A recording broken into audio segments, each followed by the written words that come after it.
You're watching The Sports Objective, the podcast for Pirates.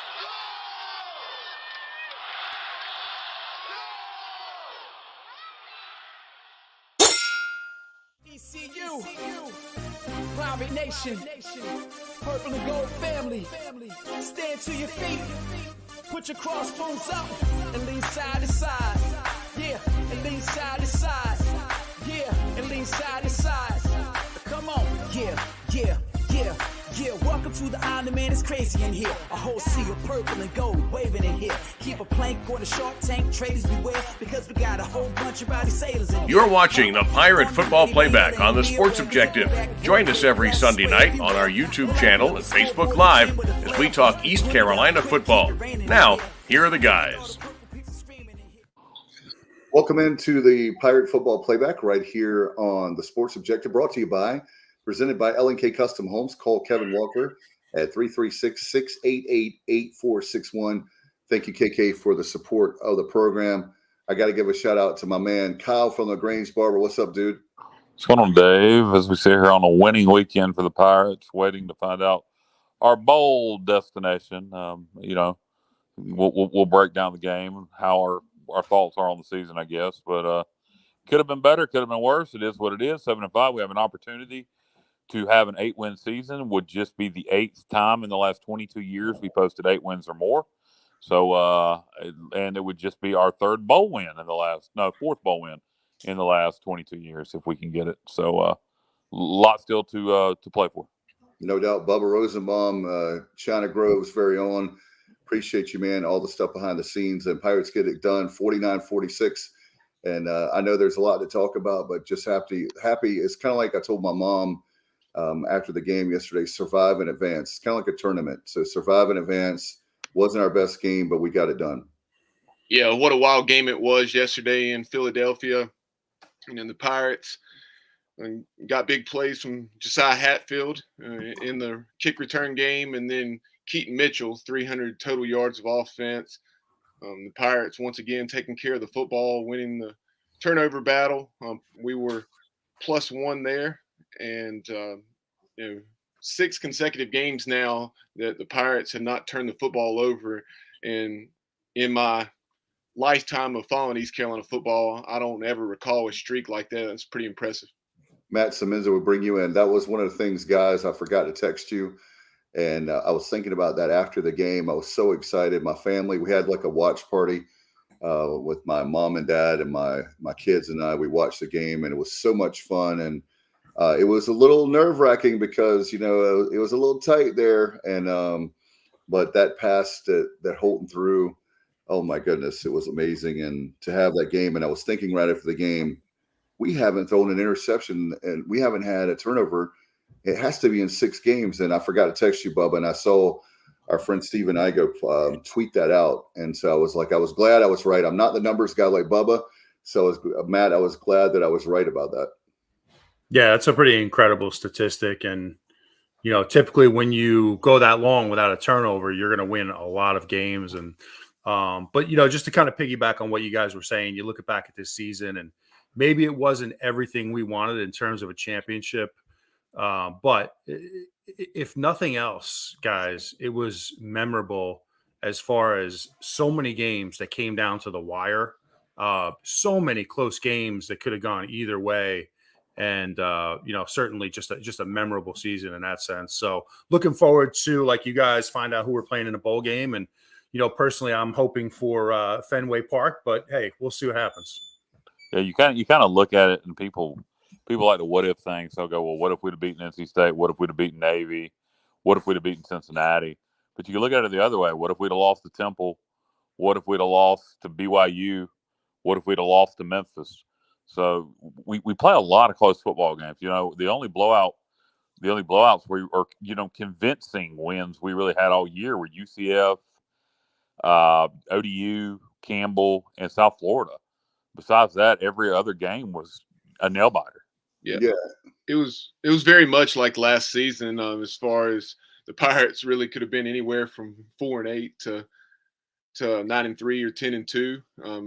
Those games that you referenced, the games that you could have won or should have won against NC State, Navy, and then also Cincinnati. obviously also at Cincinnati, and then you won the close games against BYU and Memphis, and then also yesterday. So you're very rarely gonna, unless it's a season like 1991, you're very rarely gonna win that many close ball games. And I think one difference from this season compared to last year, the tougher teams on the schedule, like Houston or UCF or Cincinnati, we weren't as competitive this year. We were on the doorstep of beating Cincinnati, and that was at Cincinnati. And I know the Cincinnati team wasn't as good, but they were still a very good football team.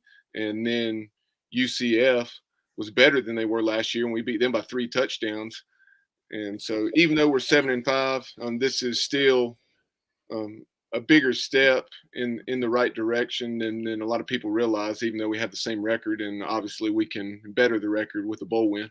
Yeah, I think if you win 8, and particularly if we do end up, and I personally want Myrtle Beach, but if we do end up with an ACC or SEC opponent and we can beat them, then you really put a positive cap on the season. That's what everybody's going to remember. They'll remember winning 8 games, and you just beat a Syracuse or a Missouri or a Louisville, somebody like that, in a bowl, and get the fan base excited.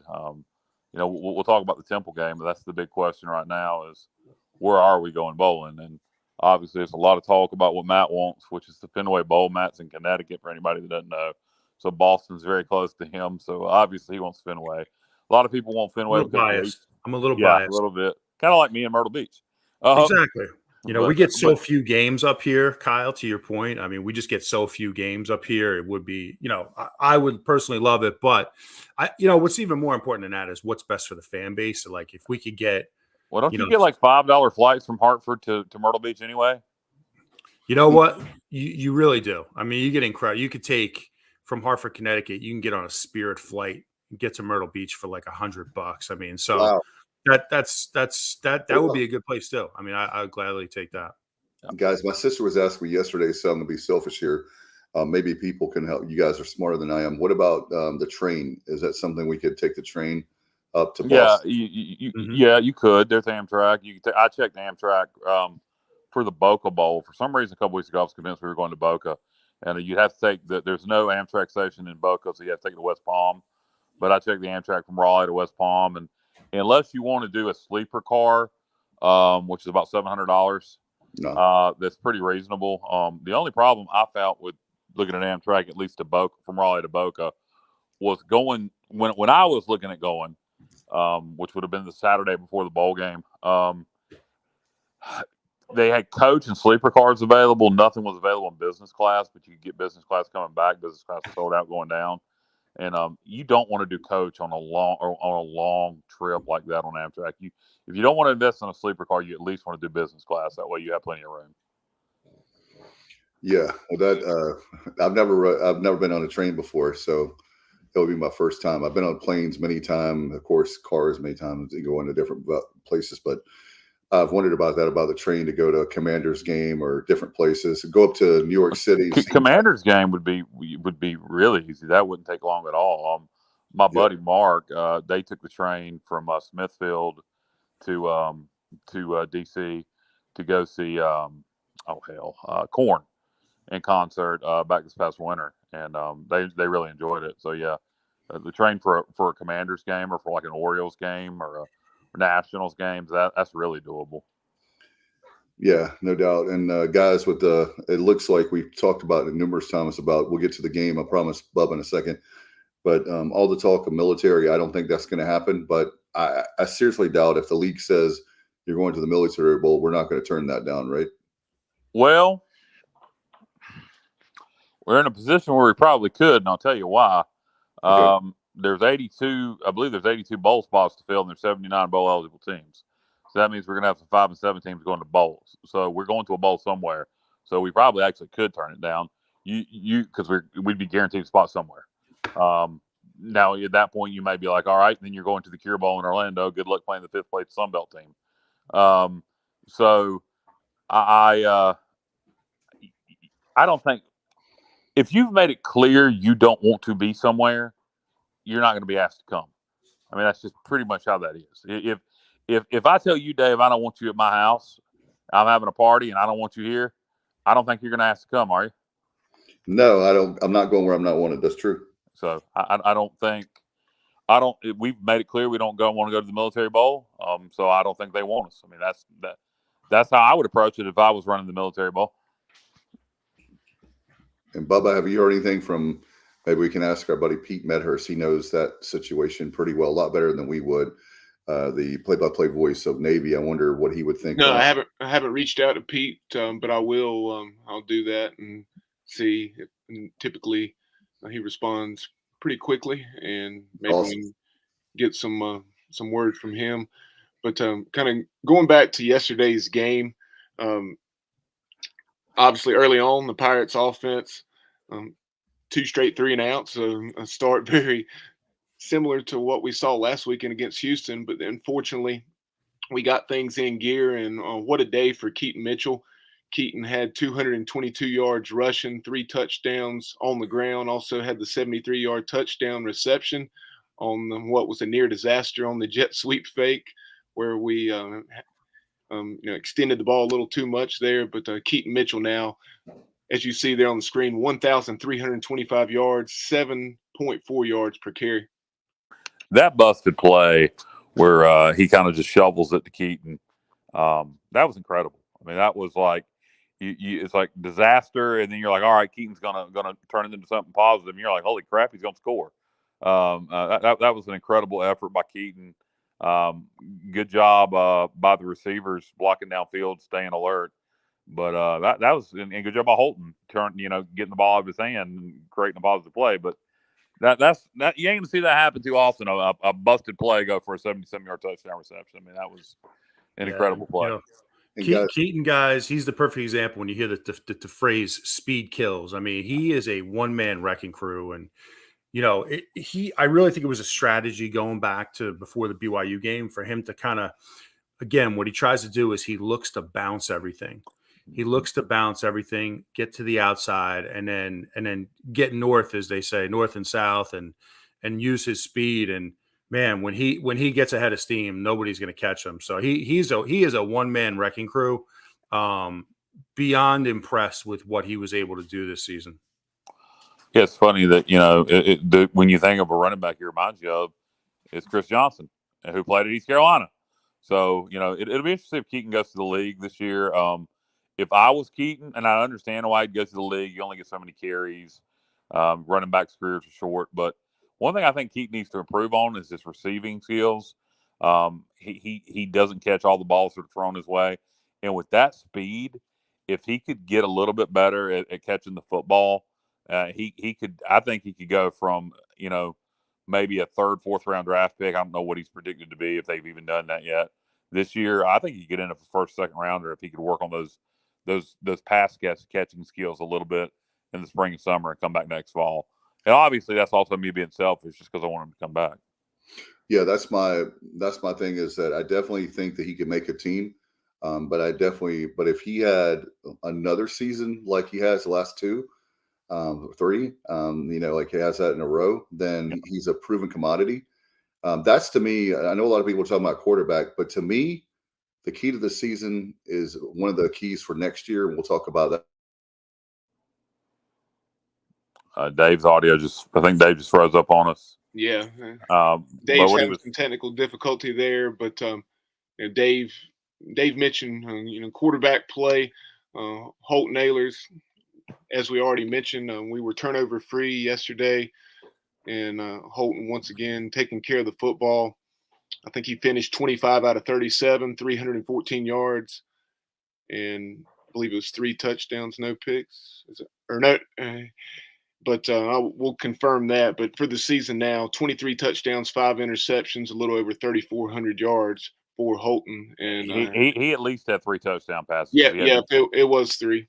Yeah, because he had the touchdown pass to Winstead, the touchdown we just talked about to Keaton on the busted play, and then of course the game winner to Jalen Johnson on the. And what was incredible about that play, guys, if you went back and watched Holton post game, that play, Jalen Johnson was the primary receiver on that play. That was the play called, and he saw him open, but he got pressure and had to scramble and started to run, and he looked up again to see if Jalen was open, and he was still wide open, so he threw it.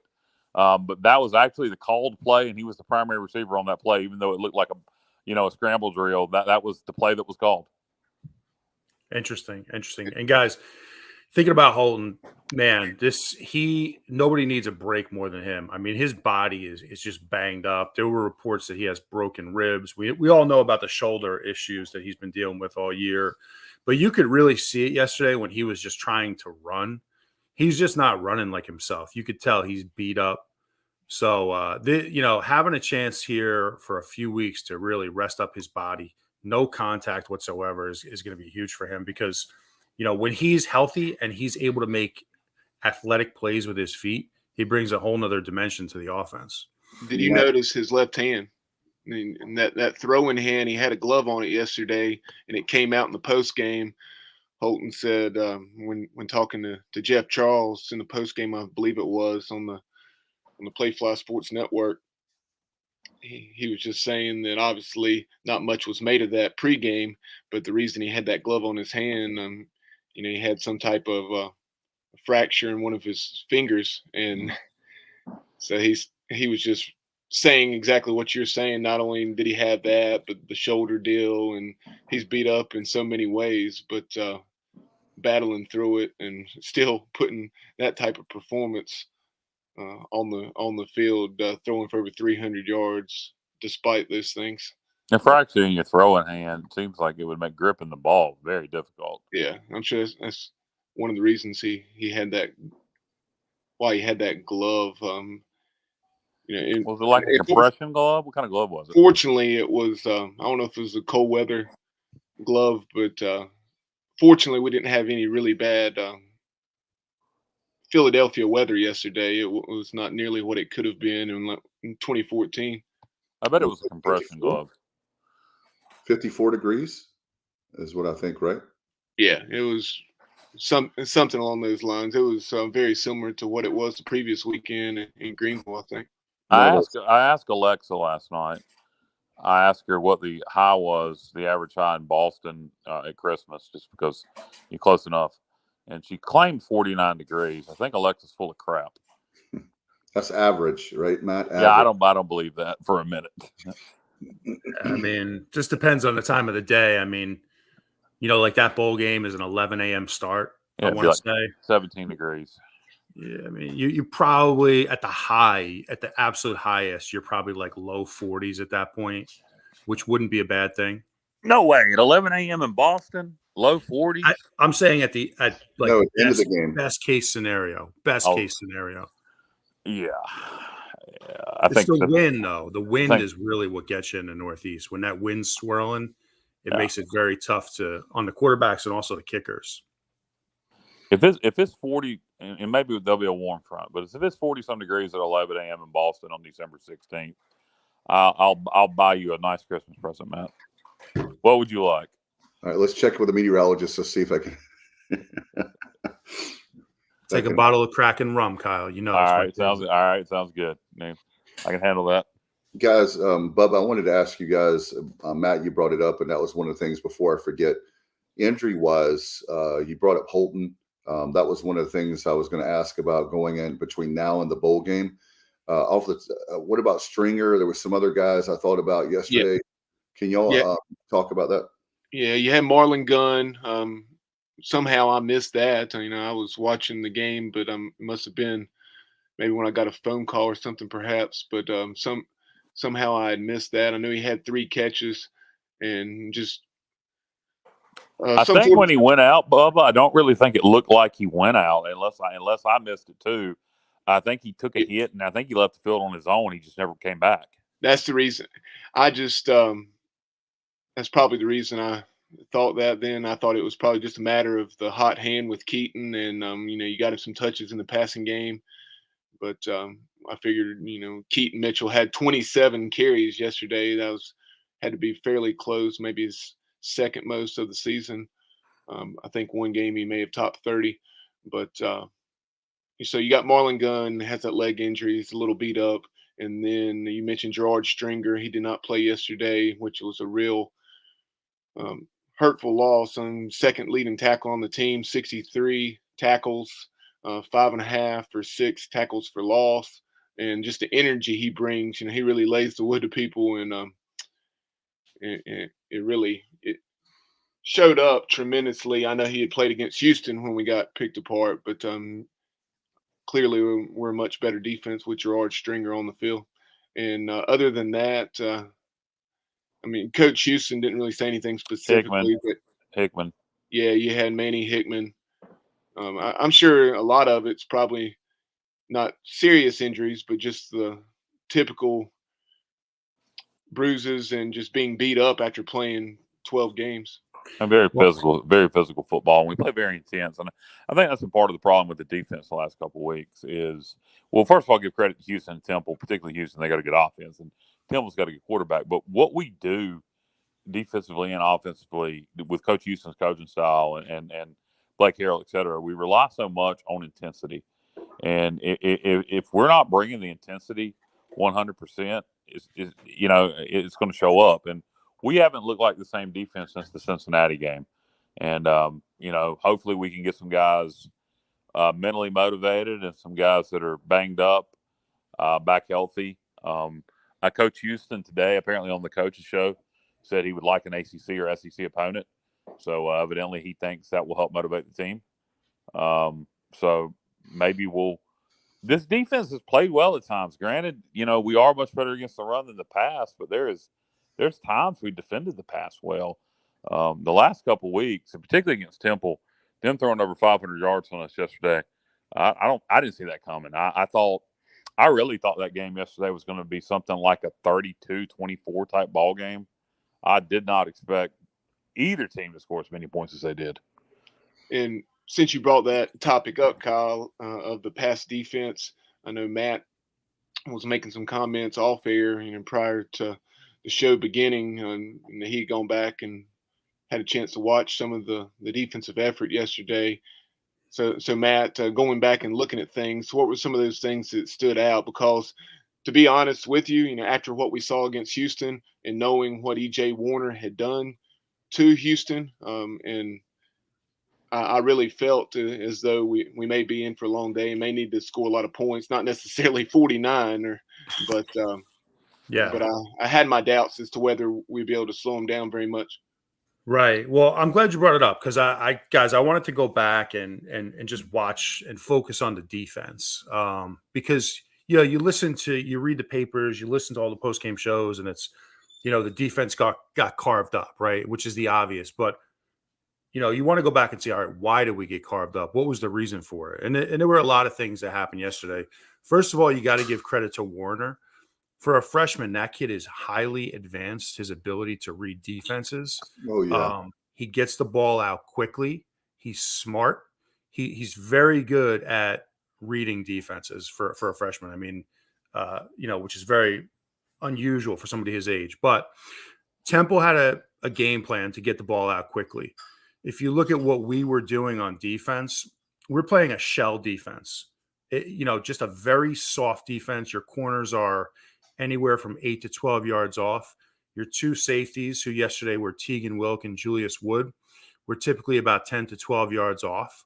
Okay, so Temple was just basically running 3-man routes, essentially trying to work the hooks, the hitches, the underneath stuff. All right, and we were so soft, it didn't allow our pass rush to get home.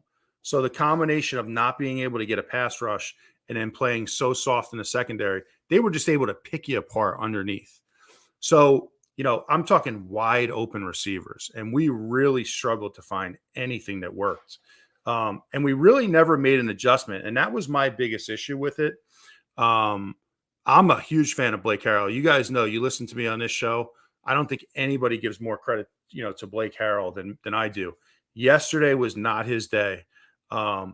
Temple has a really good scheme. They have a good play caller, and they were just a step ahead all day. And Warner was able to get the ball out quick. And it was just a bad matchup for us. We played terribly in the secondary, but just scheme wise, we're really good at stopping the run. And Temple just said, they essentially just abandoned the run. They were just going to throw the ball and try to beat us through the air, and they were able to do it. They gave us major problems. So there's a lot to correct, guys. A lot to correct, and I'm just hoping we can, in our bowl preparation in a bowl game, I'm hoping we can get our corners up a little bit closer to the line of scrimmage, try to get a jam on these receivers, make it a little more difficult for them to get the quarterback out of the rhythm at least, because yesterday was just too easy. What did you see on that last defensive possession where we held them to a 4-and-out, where our corners and safety seemed to be playing a lot tighter and getting to the ball, separating the ball, making big hits? Was it just us playing more intense? Was it EJ just, playing looking like a freshman all of a sudden in a pressure situation? Because all of a sudden we could play defense on that last possession. Yeah, we did look more intense. We looked like we were playing faster. Our safeties were coming up. You saw Tegan Wilk twice come up and place a pretty big hit. I believe it was the tight end to kind of jar the ball loose. So I think so much of it, guys, and like you said earlier, I think it was you, Kyle, like so much of what we do is predicated on just playing as hard as possible with intensity. And they did look a step faster late in that game with the game on the line. I was going to ask also, guys, what about Big John with the conditioning? I think one of the things that's what's frustrating about last week's game with Houston was that I feel like with this week we were definitely more conditioned. We were better conditioned than Temple. Did you guys see that, or it just seemed like that there towards the end we were fresher? I don't know. Maybe I'm off on that. I don't know. They couldn't stop us all day, and we had the ball last. Well, that's technically. I guess technically they got the ball back with a minute 11 to go and one timeout. I think we're well conditioned. I don't think. I don't know. It didn't stand out to me that we were so much more better conditioned than Temple yesterday, but we are well conditioned. I think John Williams does a good job, and Jeff Connors did a great job too as strength and conditioning coach. But John Williams is such a different personality. Jeff Connors he loved being in the limelight and talking. Where John is such a quiet, behind the scenes guy that you don't even really think about him, but we are a very well-conditioned football team. And by the way, guys, people, yes, E.J. Warner is Kurt Warner's son. And I think that was one of the things is that, guys, one of the things I want to mention too is the fact that I think that a lot of our fan base, we didn't on the show, so let me make it very clear, but a lot of our fan base thought the Temple was the Temple at the beginning of the year. And that why do we struggle against Temple? Now, I'm not saying that make excuses, but the fact of the matter is this Temple team, as we said on the show in the preview, is a lot better on the second half of the year than they were in the first half of the year. This team is growing. They've got a good coaching staff. You got a kid like Warner who's young, a freshman. Warner's the difference maker. I mean, he really is. Once they started playing him, they've been a completely different football team, and have won some games, but lost a lot of close games. Lost to Houston. Lost to Navy in overtime. Lost to Houston by less than a touch. And it really had the ball, almost came back and won it anyway. It just ran out of time. They got it back down to the 30. They almost beat Houston. And then, like I said, lost to Navy in overtime. There's been some other close losses. But once they started playing EJ, and you got to wonder with him being Kurt Warner's kid, I believe he's from Arizona. Is that where he grew up? Yeah, I saw that. So you got to wonder if he'll be hitting the transfer portal, because just that name recognition and what he done as a freshman, he's. I think if he finished his career at Temple, I'll be shocked. Yeah, I'll tell you guys, like just going back, as bad as we played, and we played very bad on defense, make no mistake, but they do have a really advanced scheme there at Temple. They do some really nice things. I was impressed with. One of those things that they would do, and they did it probably 3 or 4 times, they would leak or flare their running backs out, which would draw our middle linebackers out, which creates vacates the middle of the field. And then they would have the tight end delay. So they'd vacate the middle of the field by flaring their running backs. The tight end would delay and then leak out at the last second, wide open in the middle of the field. They did some really good stuff that I was impressed with. And like I said, Warner, for his age, very advanced quarterback. So the future is bright there for him. Now, I thought we made it way too easy and did not play well, but you got to give some credit. I'm trying to be a little optimistic here. give a little some credit to Temple because they do have a good scheme.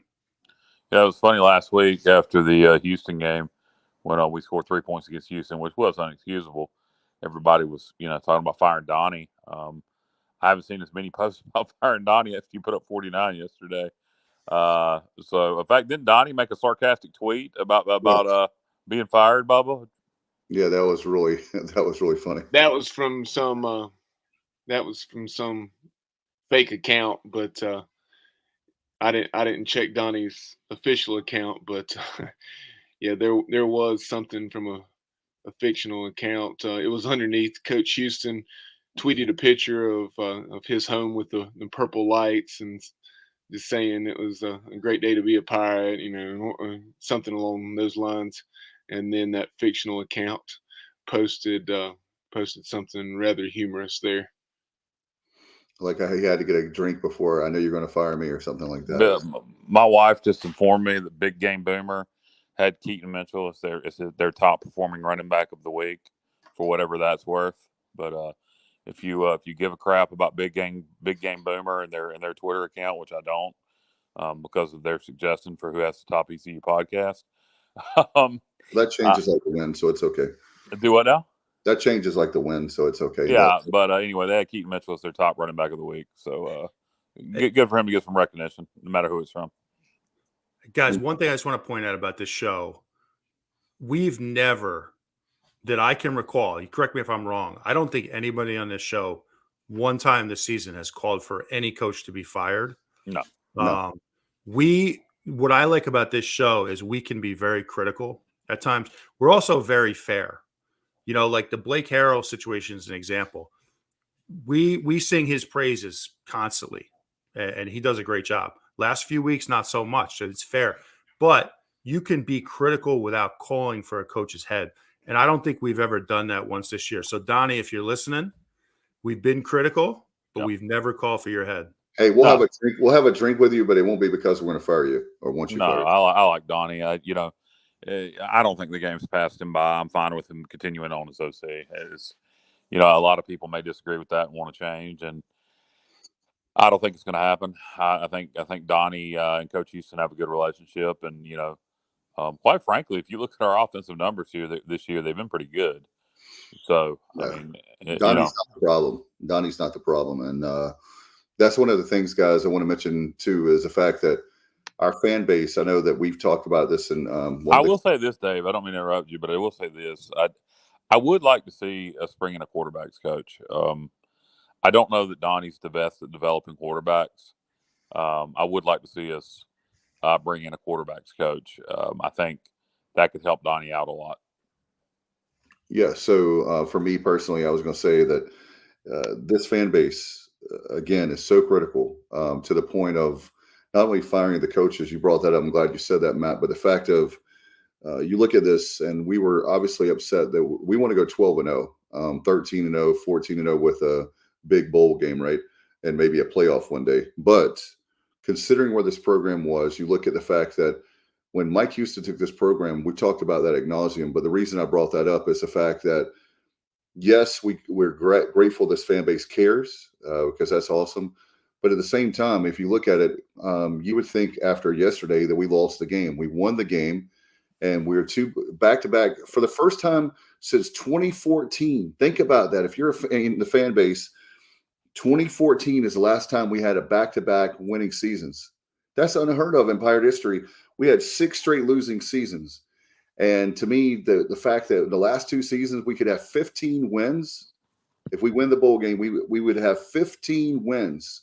Let's focus on that. Well, I think it's some of the fan base. It's not all the fan base. You're always going to have a negative part of the fan base.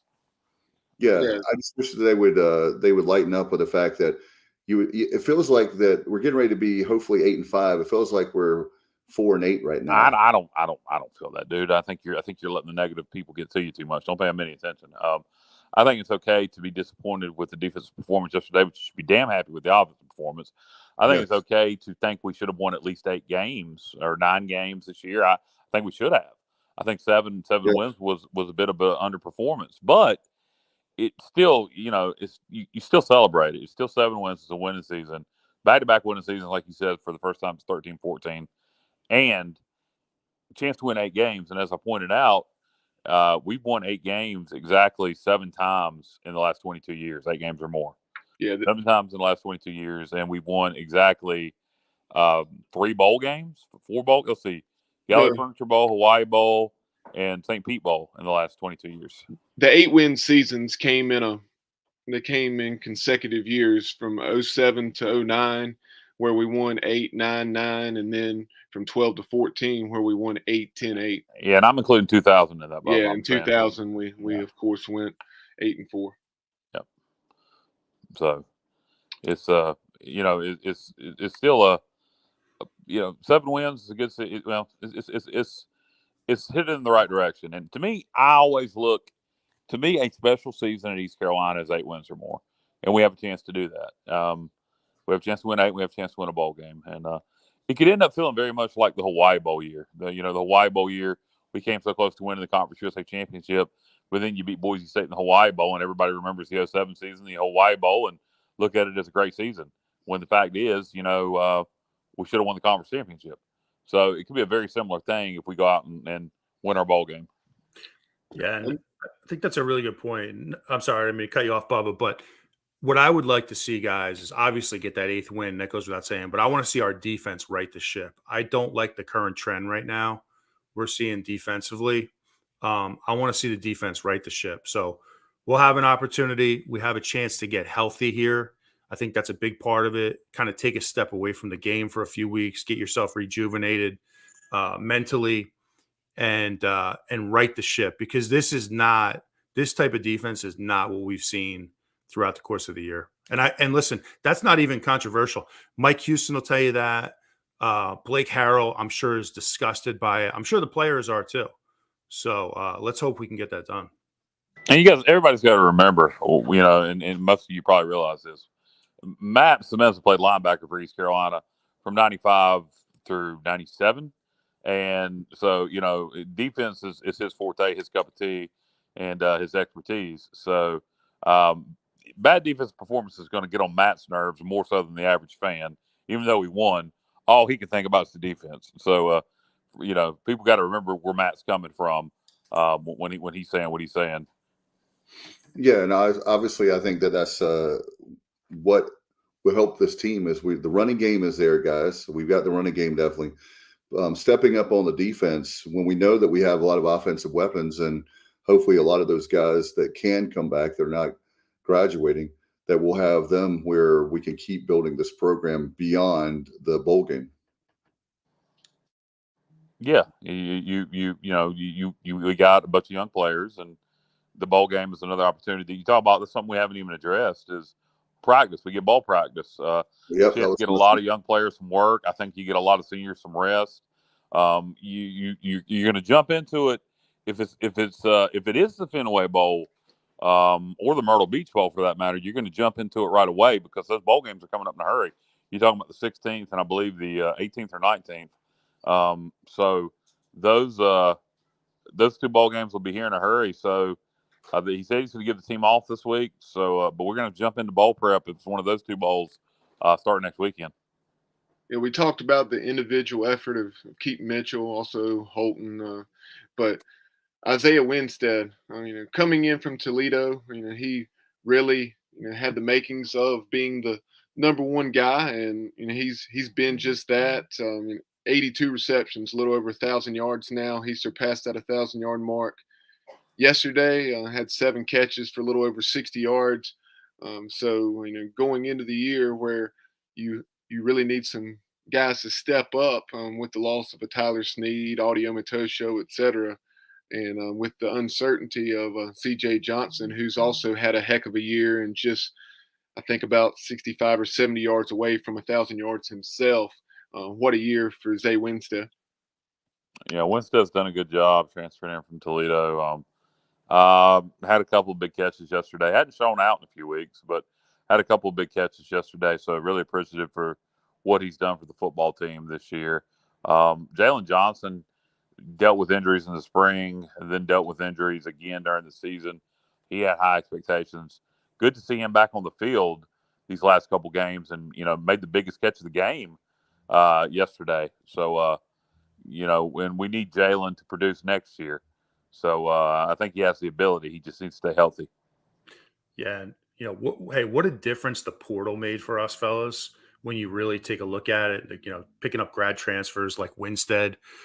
Yesterday's a perfect example. Look at some of the guys we brought in. Jalen Johnson, Winstead, obviously. Justin Red, a full-time starter on the line, a grad transfer. And, we didn't really talk much about the offensive line, who did a really nice job in a bounce-back game yesterday, blocking for Keaton. As good as Keaton was, he had some pretty big holes to run through. But, yeah, to your guys' point, I mean, that's something we need to try to do. You're not always going to hit on those guys like we did on Winstead, but we need to try to get 4 or 5 of those guys every year, impact players that can just come right in and just, contribute immediately. Houston does a good job, actually. If you look at the guys he took from the portal, pretty much every one of them hit. And he did that at James Madison. Because at that time, you could only transfer from FBS to FCS without sitting out. And he did a hell of a job getting FBS players and getting the right ones to come to JMU. So that's something Houston is really good at, is evaluating transfers and find out who's going to be a good fit for the locker room, et cetera. Do you guys want to touch on how can I put it without saying it? Do you guys want to touch on anything about a tight end, or we just want to leave that alone? I'd love to hear it. Yeah. No, Bubba? Just We'll leave it alone for now. Say what? We'll just leave it alone for now. Yeah, we've had a lot of comments talking about the bowl projections and desired bowl destinations as well as opponents. Diane Pons chiming in. Have you guys discussed the bowl projections yet? And then other folks saying potential matchups. And Jimmy Evans says ECU will be playing Syracuse not in the Fenway Bowl, but in the Military Bowl. And highly doubtful. He said he's confirmed that through a person in the know. So that John Gilbert's just been told you're not going to get your way. We're going to the Military Bowl. Well, okay. That'll be interesting to see. That would be good for those of us that I took the week off after Christmas, not because of the bowl, but so I can spend time. I can bring my kids to the bowl game. And Matt, that'll be a kind of like a midway point for all of us, right? Where we can all meet in the middle, so to speak, kind of. Yeah, I don't think that's going to happen. I don't see how you blatantly say we're not going to we don't want to go somewhere, and then it just to me that makes Gilbert like an idiot. But I mean, maybe Jimmy's got some good information there. But if the conference tells you you're going there, I mean, you can turn it down, like we said, but we might go to a lesser bowl, right?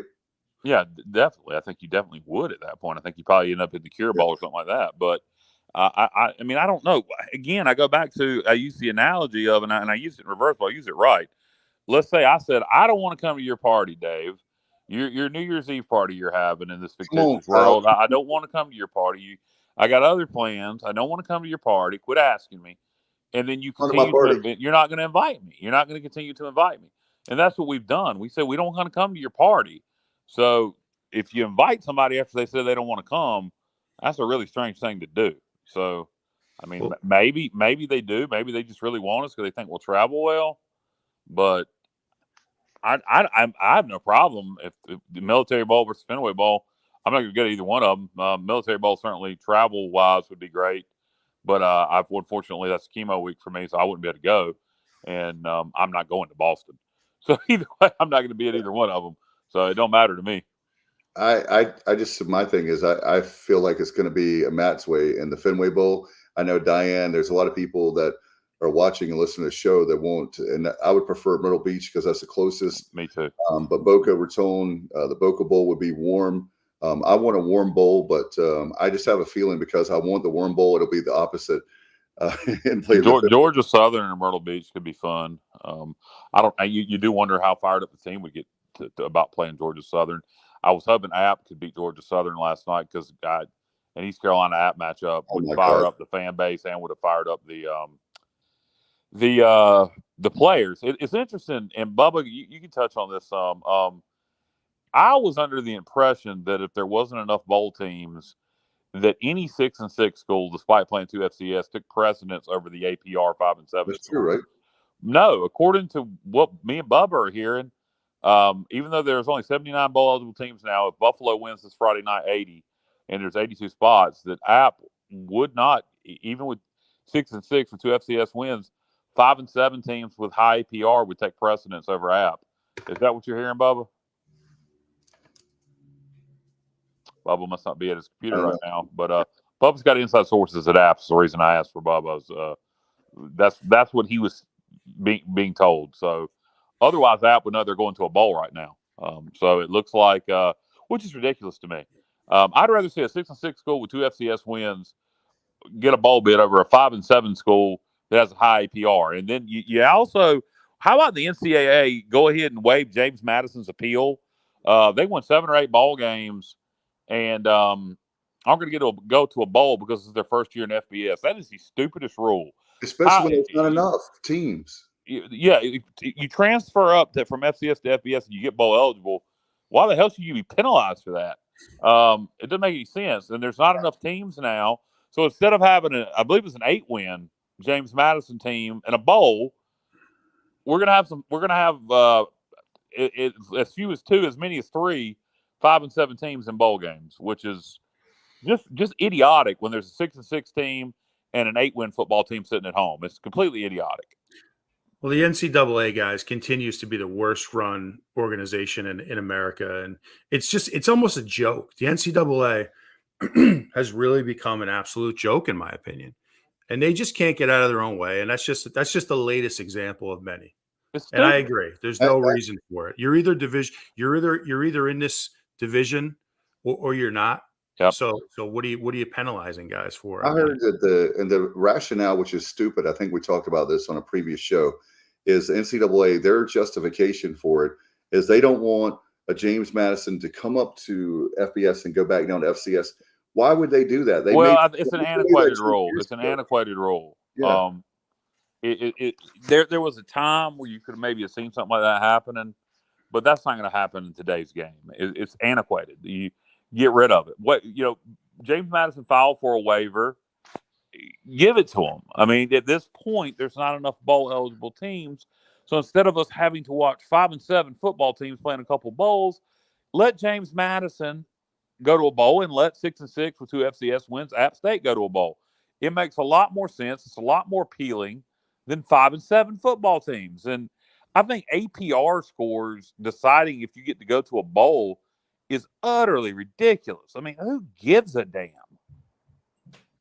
Well, obviously, and notice every time, and guys, we'll move on after this, but notice every time that NCAA wants to try to look like that they always say academics, the student athlete. They always bring that, and ADs and administrators, they always say we're trying to protect. So I think Rice finished 5-7, so I'm assuming their APR is through the roof. So you're going to get Rice in a bowl, I guess, and I don't know who else would be. That's curious information to look up. But that's Jay says the SEC cares. They care about academics. Okay. All right. I'll leave that one alone. But anyway, let's talk about what's up, Sean Richardson. He's in the house. Appreciate him very much. But where do you guys, if you're the AD, where would you want to go? I know Kyle wants the best matchup possible. Well, our AD wants if our AD wants mid, it wants up anyway. So we know the answer to that. So if I'm the AD, I want Myrtle Beach because it's close to strip for the fans. I don't know how the players feel. I don't know why the players want to go to Boston just to play an ACC opponent. I guess I'd want Myrtle Beach. I could see the appeal of Boston. I personally also still see the appeal of Annapolis, although the team might not. And then Birmingham. A lot of people want to crap on the Birmingham Bowl, but that's played in UAB's new stadium downtown. It's no longer played in Legion Field. So they said they are going to play in there, by the way. I talked to Johnny. Say again? They're playing in Legion? JR helped me out. We were talking about that at the airport last night. JR is the best, Johnny Robertson. Yeah, we all thought that, and apparently something happened with the city. We were discussing that maybe JR. So you're telling me instead of playing that bowl game in that nice new stadium downtown, they're going to play it in Legion? Oh my God, Legion Field should be bulldozed. That's awful.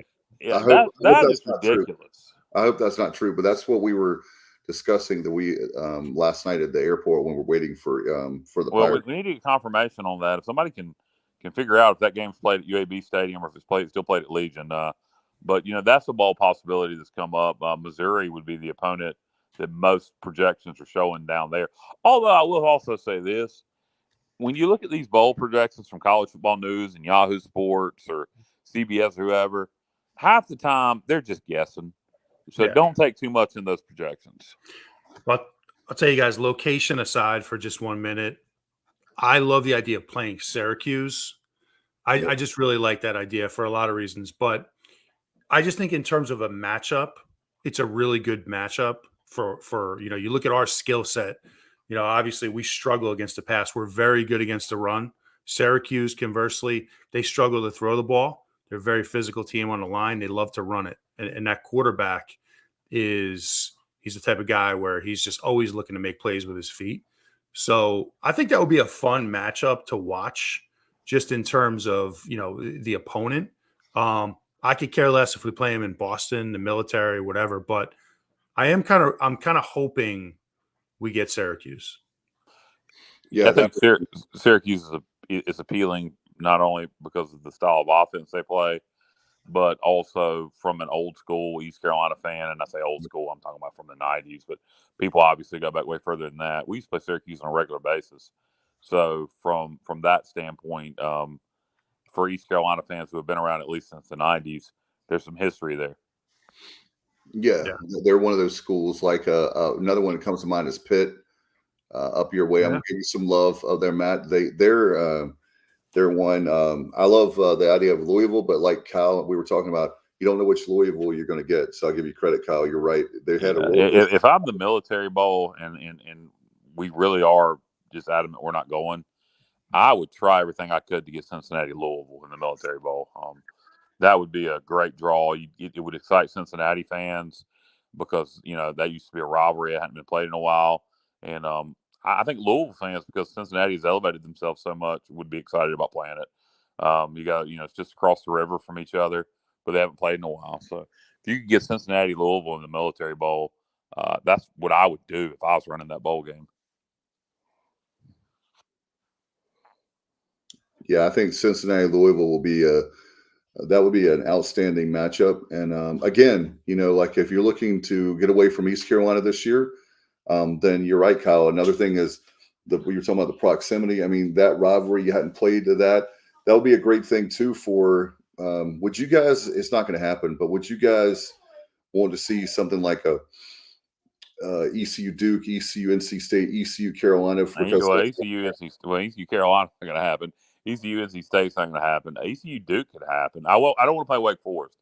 Wake Forest passing game would eat us up. Duke's pretty good. I wouldn't mind. Well, Dave just turned into Bubba for a minute.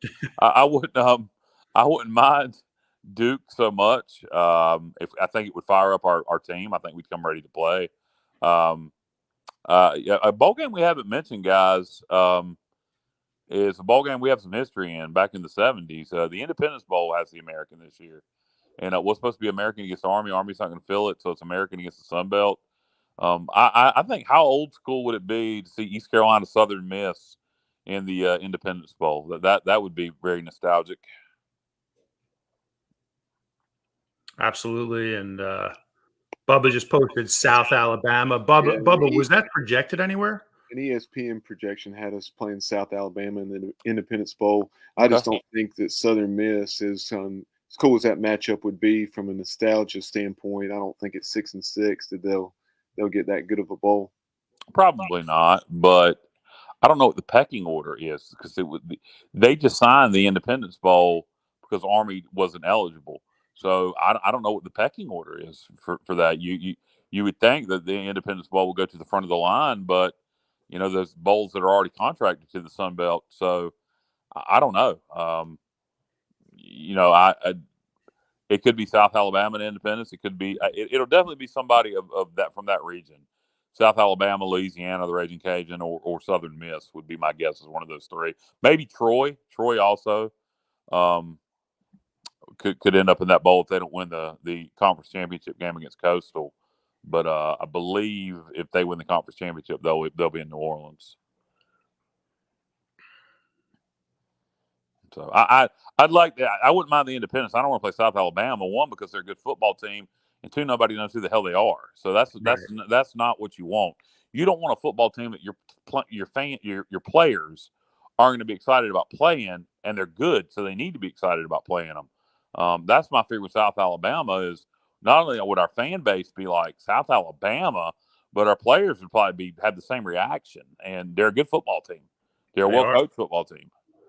They almost got Major Applewhite as offensive coordinator. Kyle, if I'm not mistaken, didn't they almost knock off UCLA? They did. They played a very close game against UCLA early in the year. They sure did. And like I said, Major Applewhite's OC, and they're a quality team. Unfortunately, just no name recognition. I believe. Let's see. We go check the. I think they finished 8-4. Yeah. And to your point, I do think. Did? I think so. I think they won 9 games. Did they finish 9-3? I'll confirm that, but I think they did. And to your point, though, Kyle, I do see our team getting jacked up for a matchup with a Syracuse, or let's say it was a Duke. I'd love to see a Duke as well, or Mizzou. They're actually 10-2. Yeah, so 10-2 South Alabama. You probably don't want that matchup. Because will our fans, will our players acknowledge how good they are? And probably not. So that guy's done a good job in South Alabama. It'll be interesting to see how long he stays there before he starts getting other job offers. Also, Major Applewhite is OC.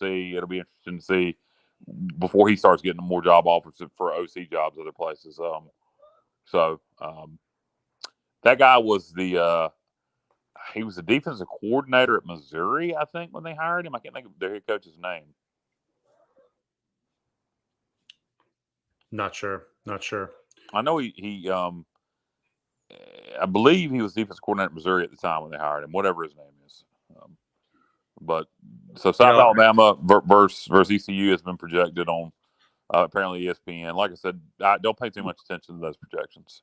Yeah, I would hate to see that. And the thing is too, why it's so important for your team to be jacked up for the bowl game is because, you get several weeks of practice out of it. And, you want to get the most out of it. You want to have your team engaged, into it mentally. So, if you have an opponent like a Duke, I think the guys would be sky high. They'd be jacked up. They'd be excited. South Alabama, I agree. That is not one that excites me at all. I don't think our team would be excited about it. No, your head coach, Kyle, is Kane Womack. Right. And did he come from Missouri? Am I right about that? I'll double check on that. That sounds right.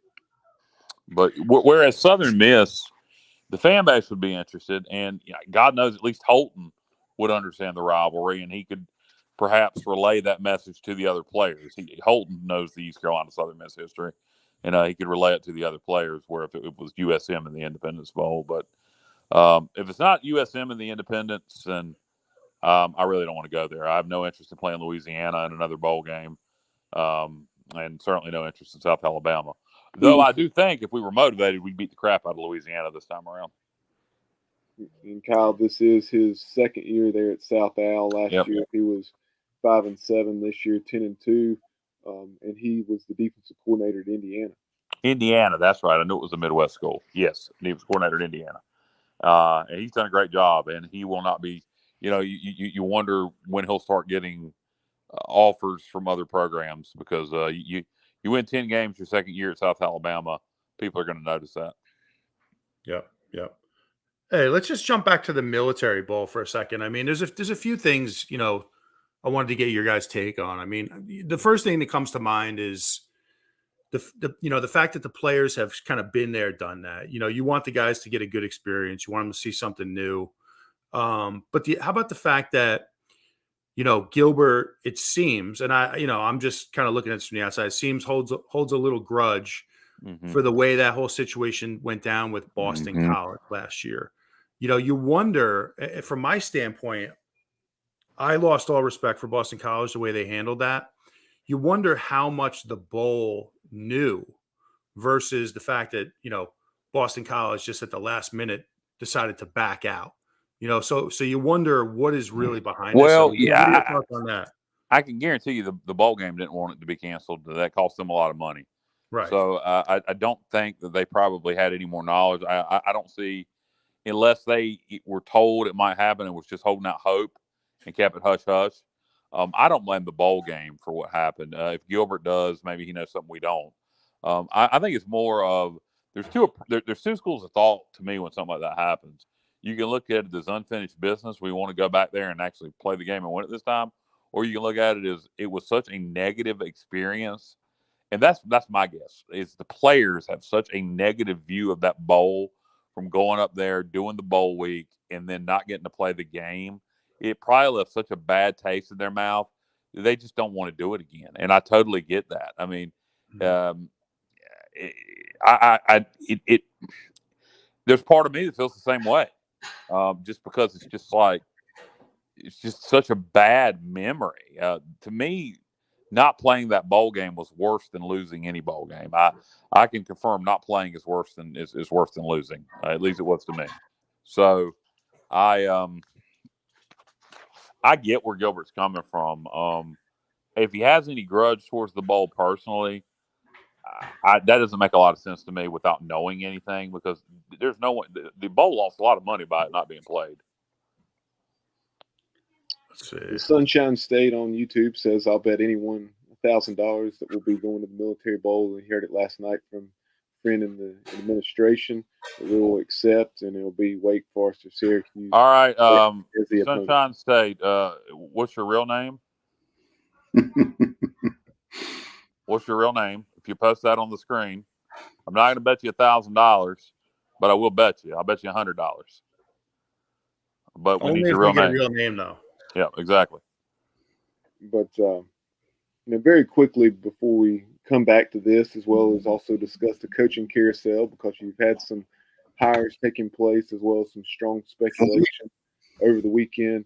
But something that we failed to mention when we were talking about the Temple game is right there. We talked about how the Pirate defense rose to the occasion and got those stops on the final two possessions to give the offense a chance and then to win the game after the offense had So Ronnie Williams, that's what he posted. Come through with the big touchdown drive. But Stan Drayton, first-year Temple coach, and I was very surprised that they had 3rd-and-1, got stopped, and then elected to punt on 4th-and-1. Just the flow of that game, I don't understand why you don't try to stick a dagger in us right there and go for it. Well, I think he was playing field position and thought clearly. Could punt the ball and hold us from getting in the end zone, because we need to get a touchdown. We didn't just need 3, but they hadn't stopped our offense really all day. I'm with you. I would have went for it there, though. Bubba, I will say this: we have been pretty damn good stopping teams on 4th down this year, on 4th-and-1s. So maybe he knew that. Maybe that came into the back of his head. They hadn't ran the ball very much all day. So if you stop them there, you put us right in scoring position almost immediately. So, and also in his defense there, what he may have been thinking, I know, after going 3 and out on our first 2 possessions, our next 6 possessions, with the exception when we missed the field goal, we had scored 5 touchdowns in 6 possessions. And then the only other time was that missed field goal. But then you had 3 possessions there in the 3rd and 4th quarter where you had, I think it was 3 and outs. And then in the other one, we had turned the ball over on down. So they had some success of late stopping us. That could also be said. But I just felt is that rather than give the ball back to a veteran quarterback, and sure, you don't want to give the ball to a veteran quarterback there at midfield, but with 1 yard, I think when you're 3 and 8, Yes. You got to try to win the game right there. That's exactly what I was thinking too. I mean, you're 3-8. You really have nothing to lose. You know, if I'm the coach in that spot, well, first of all, thank you, Stan Drayton. Thank you, Yeah, Stan I get Drayton. it. You know, we appreciate that gift because it really was a gift. I mean, I don't know how you don't go for it in that spot. Because I Like think you said, the 3-8 team. Go ahead, Dave. Go ahead. no, I was just going to add to the fact I think that they were afraid that we would stop them, and then we get the short field. They played field position. I don't Oh, yeah. think bad decision on his part because we had to. Well, it was clearly a bad decision. No, I'm saying in that moment because we could have like failed as well. Well, I'm kind of, I get what you're saying, Dave, but I'm kind of more in line with Matt and Bubba because they were 3-8. You have a chance to put a team away, and you're 3-8. So if you don't get it, we still have to score, and it ain't like you're playing for bowl eligibility. So yeah, put that back on the screen. I get a chance to read that.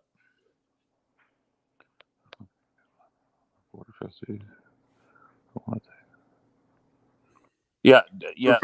Sunshine State, whatever your name is. I get so sick of people that want to always, bother me. But yeah, I'll take the bet, dude. I'll take the bet. I got an extra $100. Hope you do because you'll be paying me. So yeah, I'll take the bet. You can hit me up here on Facebook and pay me through Facebook, or I have PayPal. By the way, if anybody wants to send me money, Atari_Kyle at hotmail.com is my PayPal. If you want to send me some money, feel free. Yeah, I'll be gladly take your bet. No, not 1,000, not 1,000, 100, bro. Not 1,000, 100. If you want to pay me 1,000, we'll do 100 to 1,000 odd. That's fine. But I'm not betting you 1,000. I'm not doing a $1,000 bet, dude. So there you go. To me, you're backing out on the bet because I'm not going to accept a $1,000 bet. So to me, that makes all your crap just crap. It makes all your claims of all these people you talk to. It makes it look like crap because I'm not taking that bet. I'm not going to take that bet. So to me, you're backing out now. You're waffling. So back to the Temple game really quick and the whole Stan Drayton situation. To me, it's just a mindset, guys. It's just a mindset. Like you have a chance to put a team away and you have 1 yard, right? I'm just taking that risk. I'm taking that risk, especially with the 3-8 team. Not to sound repetitive, but I think he got a little scared. He was afraid that, hey, maybe what if we don't get it? We give them the short field. But as a coach, sometimes you got to let it hang out, man. And I'm taking that risk in a heartbeat. But it backfired on him. And like I said, thank you, Stan Drayton. No, and we went. What was it? 92 yards. Where do we start the drive at? The 12. Like at least 90 yards. Yeah. Yeah. So yeah, I think 88 yards. Fleming, what he caught that punt on about the 10. Yeah. So 90 yards, 88 yards, something like that. It was a long damn drive, and what's crazy about it is we finished the drive and there was still a minute 11 left on the clock, which scared me a little bit. I don't know about you guys. So I was like, it's a minute 11 left. They got one timeout. I was like, I just pictured overtime. I was like, I do not want to go to overtime. I just pictured them lining up to kick a field goal. And that's kind of what I had in my head is they were either going to make or miss a field goal and we were going to go to overtime or not. But glad the defense stepped up and forced a 4 and out. That was incredible. Got me fired up at the end of the game. And my response, Bubba, were you like this? Were you like, I can't believe we won? That's kind of how I felt. I really did not think we were going to win that ball game in the fourth quarter. Once we got the ball back, I liked our chances of going down and winning the game. My concern was I did not think Coach Drayton was going to punt the football. Yeah. And even though we have been very successful in short yardage situations, just the way we were struggling to get off the field yesterday, I had my doubts as to whether we were going to get the stop there or not. But once we got the ball back, I liked our chances of going down and getting the touchdown we needed. And guys, my concern was that we would score like just what happened. We scored, which obviously I'm happy we scored. But with the way Kurt, I was going to say Kurt got E.J. Warner was.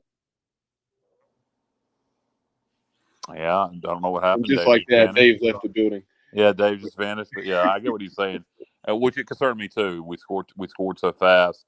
Would we would Temple come back and answer and at least tie? And they did not. Credit to our defense for stepping it up when they had to the most and forcing that 4 and out and get the ball back. Holton takes a knee. They don't even call their last time out, and we walk out of Philadelphia with the victory.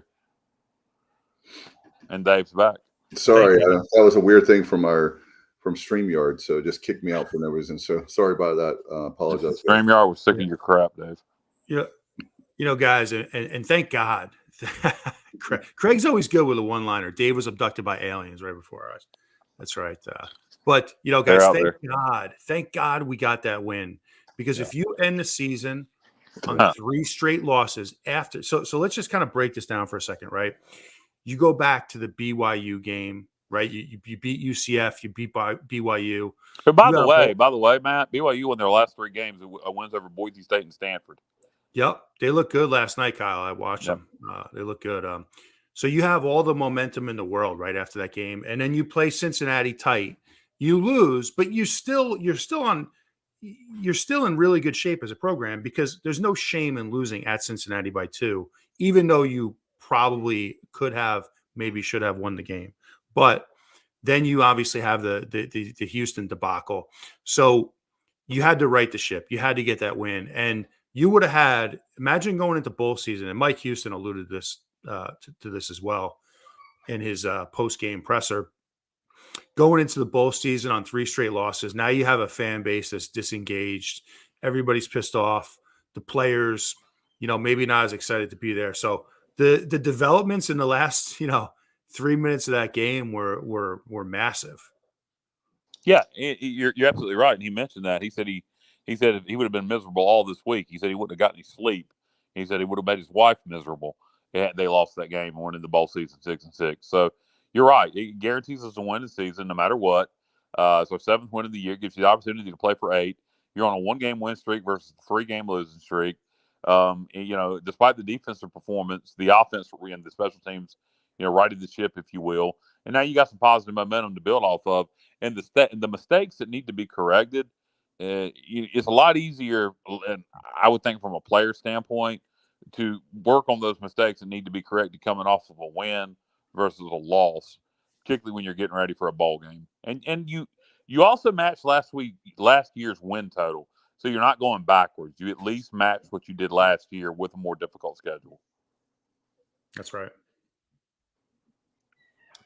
Guys, one of the things that's been big this week, over the last few weeks, is obviously the rumor mill when it comes to the coaching carousel. And there's been so many, right, Bubba? I mean, there's been lots that we've heard, lots of rumors, lots of ones that we've been talking about for weeks now.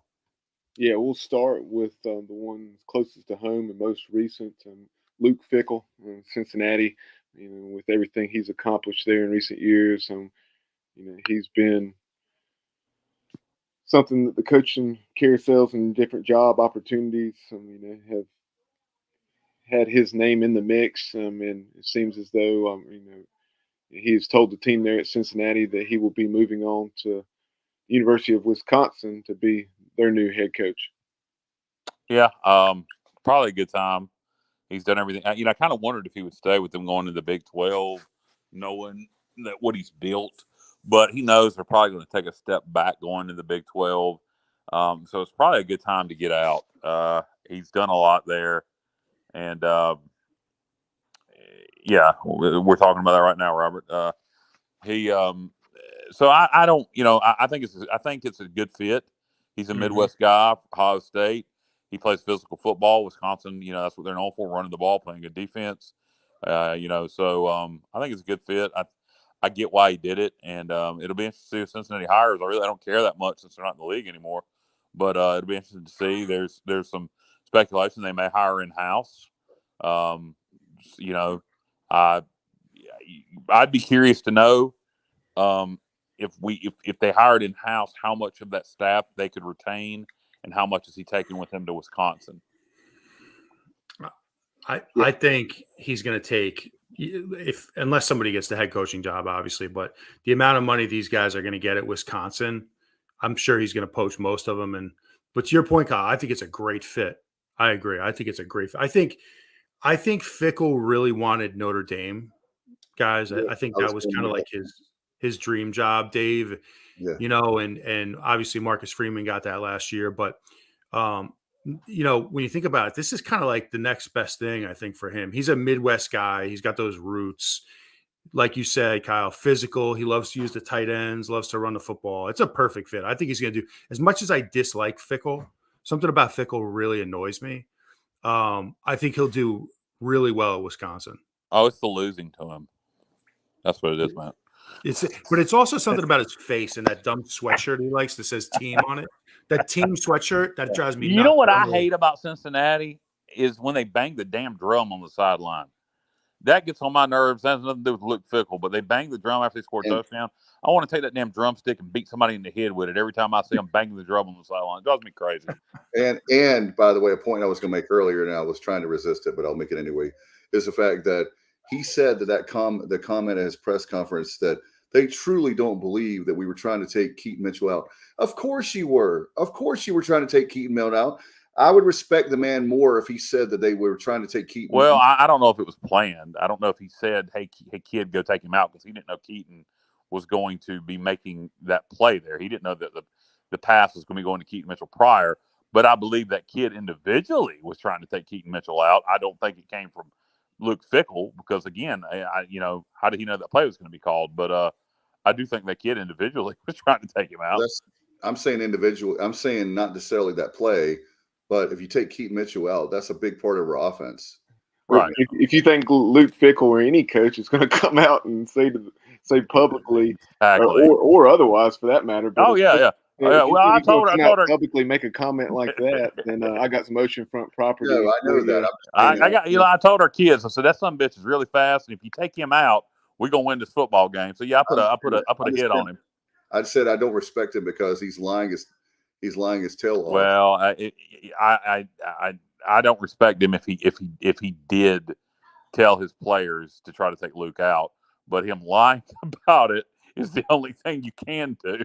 Oh, I know that. I understand that part. I'm just saying that it's ridiculous to go over there. What a clown. I mean, he's such a clown. I'm glad that he's a very successful clown. So I can't hate on somebody that whips our ass every time we play him. So, he's a very successful clown.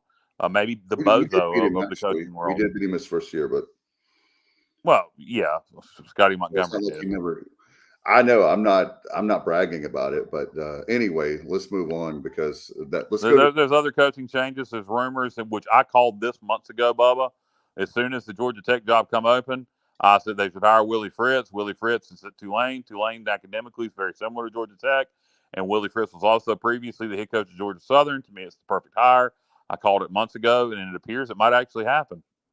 Yeah, I think it's Bruce Feldman or someone very reputable put it out there that as far as that, he said that he's there at the top of the list, and I think he may have even been interviewed, but there's still other candidates there. The OC from Alabama, I've heard he's a candidate. Coach O'Brien, that had been at Penn State and also head coach in the NFL. Yeah, he's a good coach, but I think Willie Fritz is a perfect fit. Yeah. Some other movements in Conference USA. Obviously, the South Florida job's open. Deion Sanders is rumored. Florida Atlantic job came open yesterday. They're coming to they're coming to the American from Conference USA, Florida Atlantic. It'll be interesting to see. It's another school that could have Deion on the short list. If I was Florida Atlantic, I think the right hire for them, and it makes a lot of sense, and I imagine he's on their short list, is Kendall Briles. Kendall was the OC there under Lane Kiffin.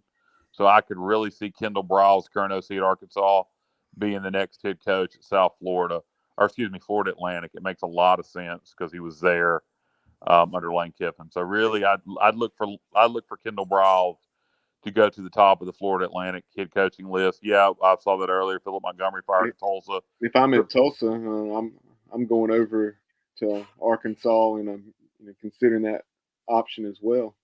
Yeah, but I think, where would you go? I think I'm not saying that he wouldn't choose FAU. But. Right. Tulsa's got some academic issues that you have to deal with. It's a very small school. and he's been at Florida Atlantic. So, but yeah, that's also a guy I would consider if I was them. I would also be looking at if I was Tulsa, I'd also be giving a strong look to Garrett Riley. Garrett was a name that was coming up a lot for the Colorado job initially, and here lately he hasn't been. But Garrett Riley is somebody, if I was Tulsa, I'd give a strong look to. Any other jobs open, guys? Philip Montgomery, by the way, really quick, guys. That guy, he can coach. That guy can coach. He, I thought he maximized the potential as much as he could at Tulsa. That's a job where you have an empty stadium every week. Very little engagement from the fan base. A smaller school. I mean, I thought he did some really good things there. I really do. He had some good seasons. I'd like to see him in a spot where if he had elite talent, I think he could be a very successful head coach. No doubt. In a program where he had support, not even necessarily elite talent, just somewhere like in East Carolina. Obviously we're not looking at it, but I'm just saying, just as an example, somewhere that has strong support and no, he's not a bad coach. I'm a little surprised they fired him after they beat Houston last night. I honestly thought that was his job, but I think they were just tired of 1 year winning 9 games, the next year winning 4 games. So, but no, he's not a bad coach. And I think they had some injuries this year too. So, any other jobs open, guys? We're talking about Deion Sanders.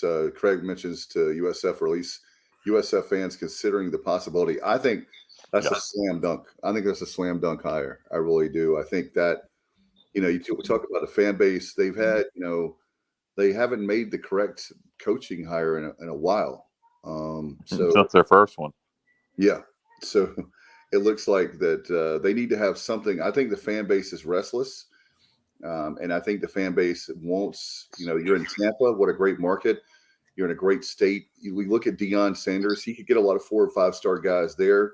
The attention to the media, season tickets. I mean, I can start naming. Yeah, the upside is huge because, like you said, Deion Sanders' name recognition, the city of Tampa would get excited. You'd have businesses probably getting involved with NIL deals. You'd probably be able to get some fundraising going to build a stadium. You'd sell more season tickets. You'd get big. He'd be good for recruiting. He'd be good for the transfer portal. My question for I don't really know how good of a coach Deion is. He's got a good staff at Jackson State. He has FBS talent at Jackson State. That's when they went undefeated this year. Well, I would hope they'd go undefeated. He has FBS talent playing in the SWAC. Okay, think about that. He has FBS talent playing in the SWAC. So my question is, how good of a X's and O coach is he?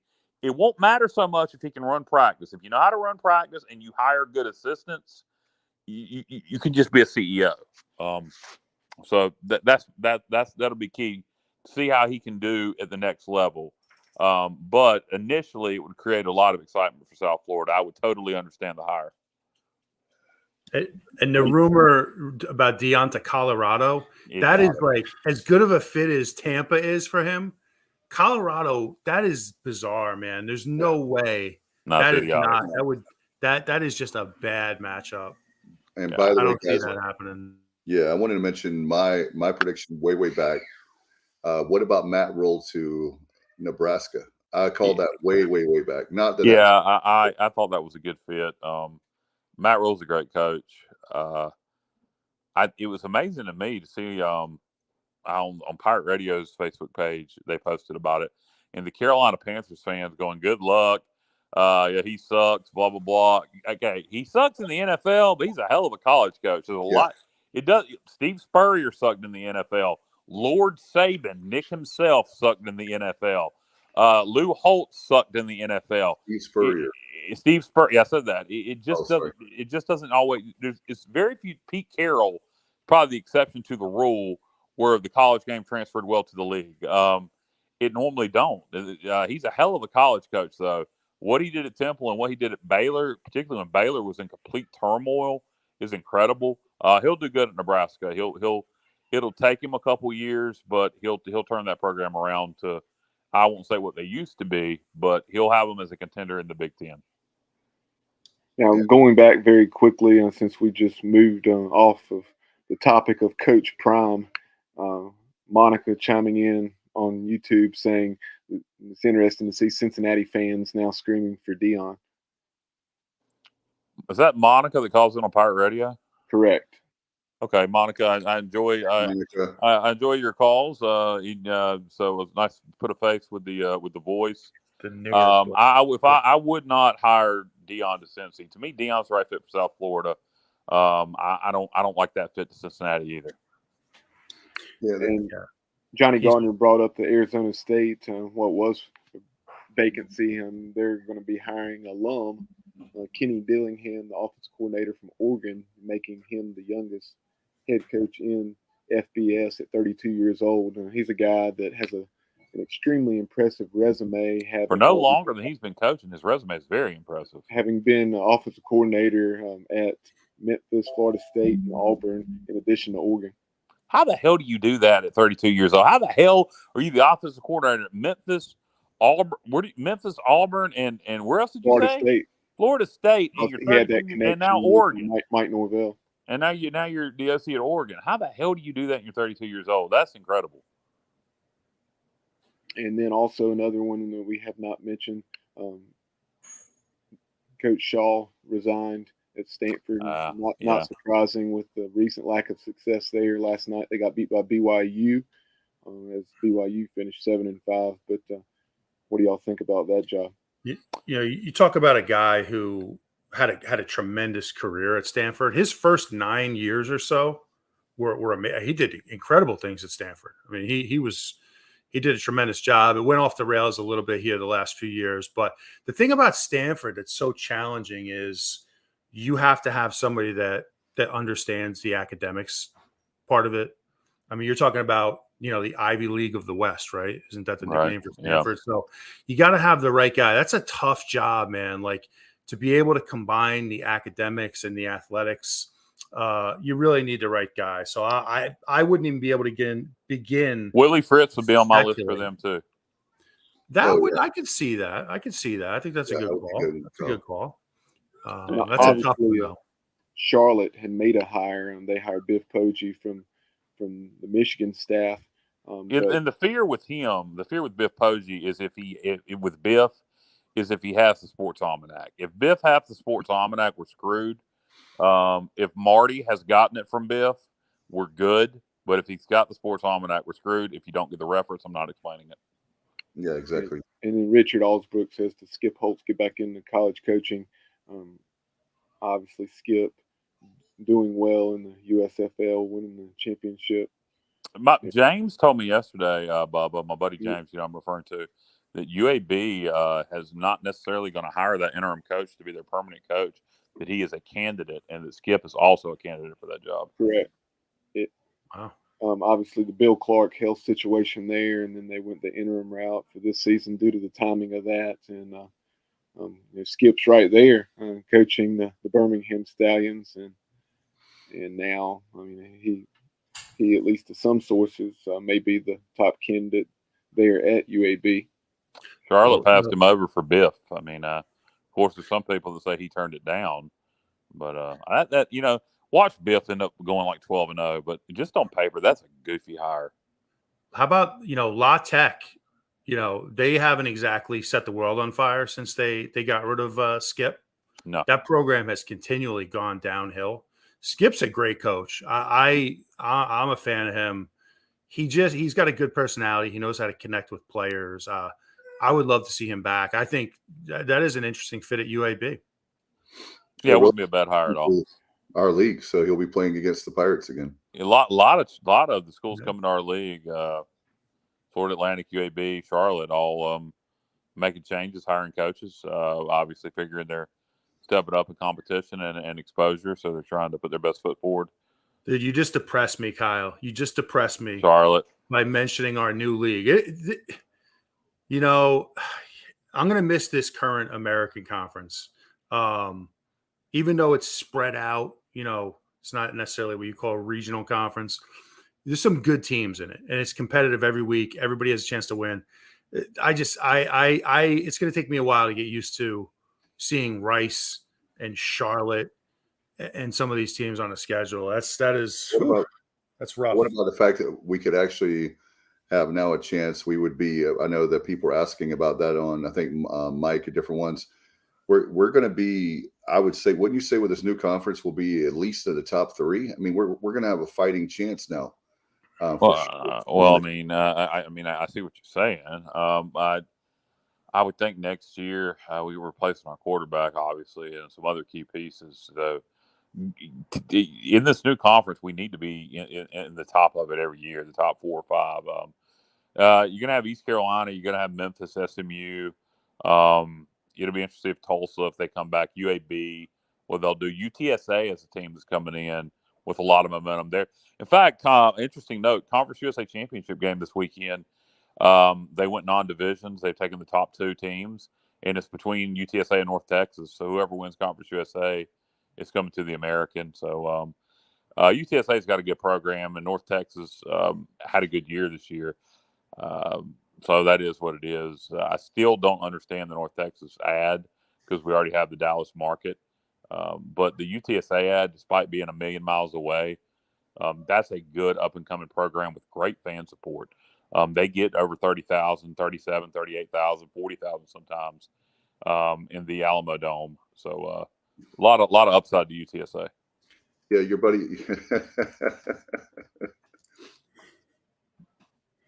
That's right, Mark. That's right. I thought I was on mute for a second. Mark, call it like it is. It's a shithole. We should go I'll independent. agree. I'll agree. I don't think we should go independent. I'm all for when the money goes away, and I think the money will go away. I'm all for joining the Sun Belt at that point to have a regional conference. Right now, we're still getting $7 million per school for the TV deal. That will go away, and I think we'll probably end up around $3 to $4 million per. Sun Belt's at $2.5 million per. We'd make up that difference in travel costs on volleyball alone. I mean, you're talking about your Olympic sports now all making bus trips. That's going to save you a ton of cash. So I really believe that unless we just all of a sudden start dominating the American and magically get into a Power 5 conference, I really believe by 2030 we'll be in the Sun Belt, for better or worse. I mean, that's a possibility. I hope that we will continue to raise money like we're doing with the Pirates Unite campaign. Once we get that 60 mil to keep going beyond the 60 mil, because I think it's we hear all the time about arms race. It's about facilities and winning. And so the facilities we can definitely do something about as fans. The problem we have is we can't move Greenville to Charlotte. That's going to be a problem that we can't fix. I do wonder in the coming years as streaming becomes more and more prevalent and Nielsen ratings and media markets maybe not as important. I want to know when that's going to start being counted. When do actual eyeballs on streaming?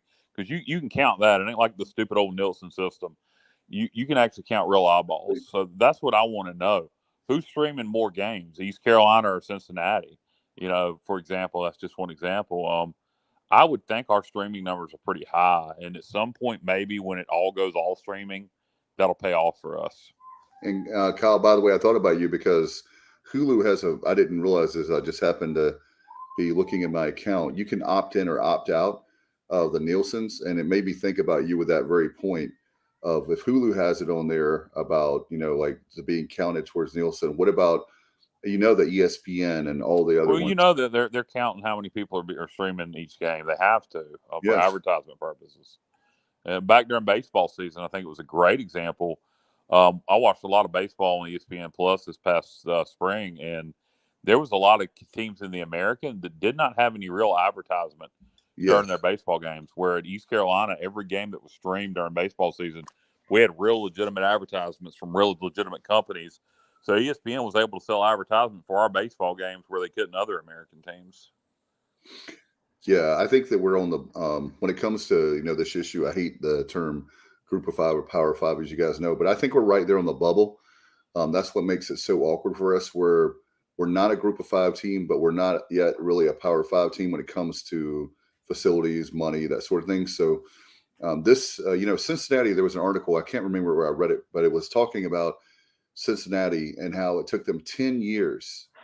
I don't know if it was Sports Illustrated, wherever I read it, but it was 10 years from the time that they started like fundraising and building their program to get to the level that they are now. Yeah, and they also have the city of Cincinnati for the media market that got them in the Big East, which became the American. And to their credit, they didn't go crawl in the hole when they lost their BCS status or their Power 5 status. They kept investing in the program to get in the Power 5 conference. But I'll say from an East Carolina standpoint, what you mentioned about Group of 5, Power 5, I think one of the big problems for East Carolina fans is we've been around for so long.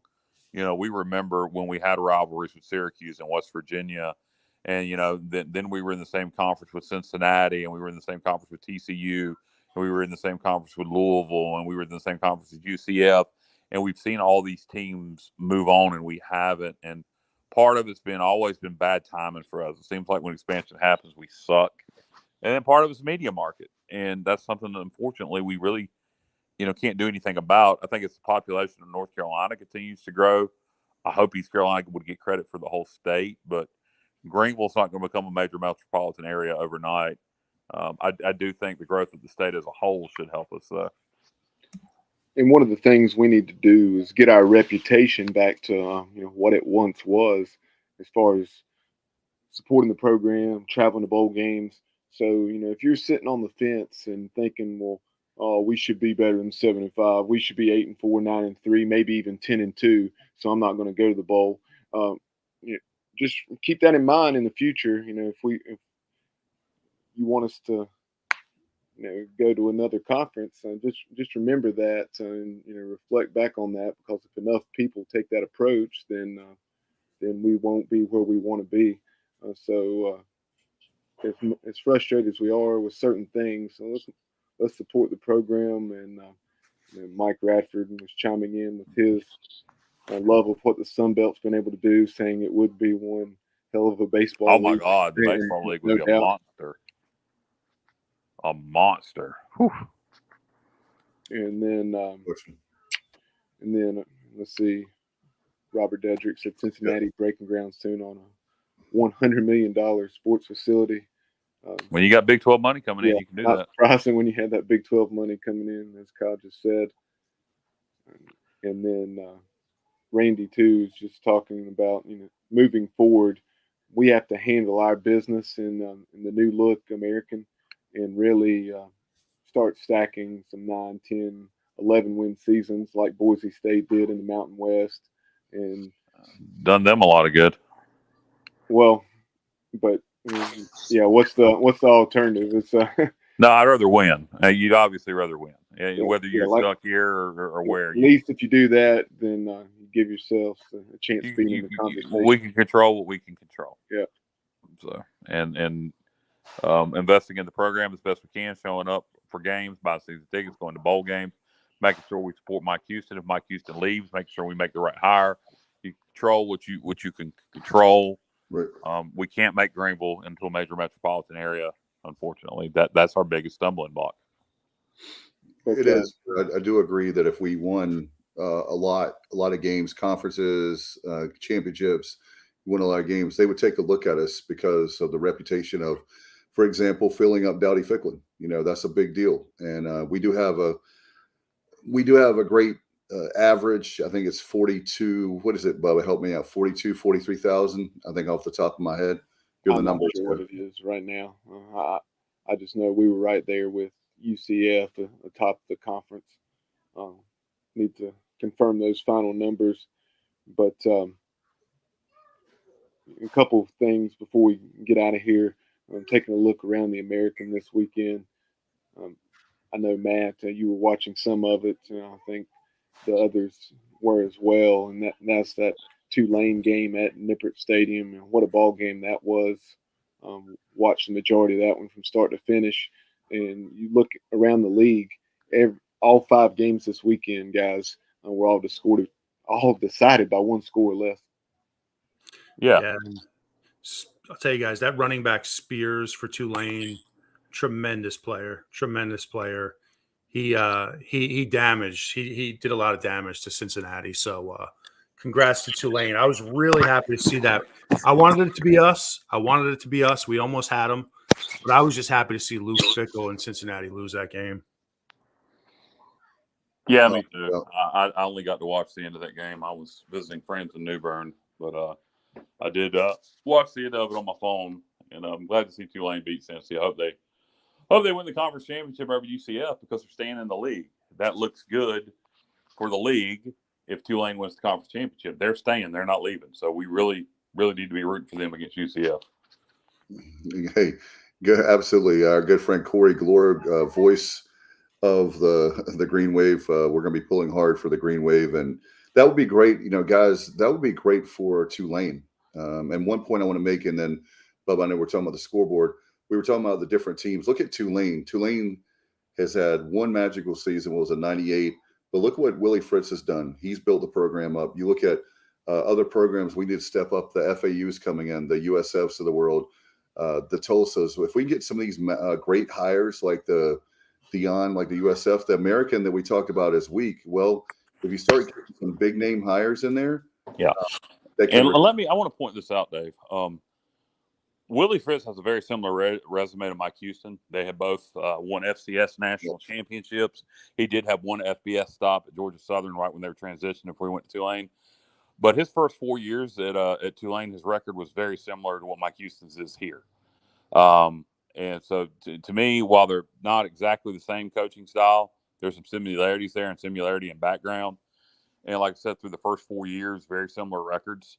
So everybody should keep that in mind.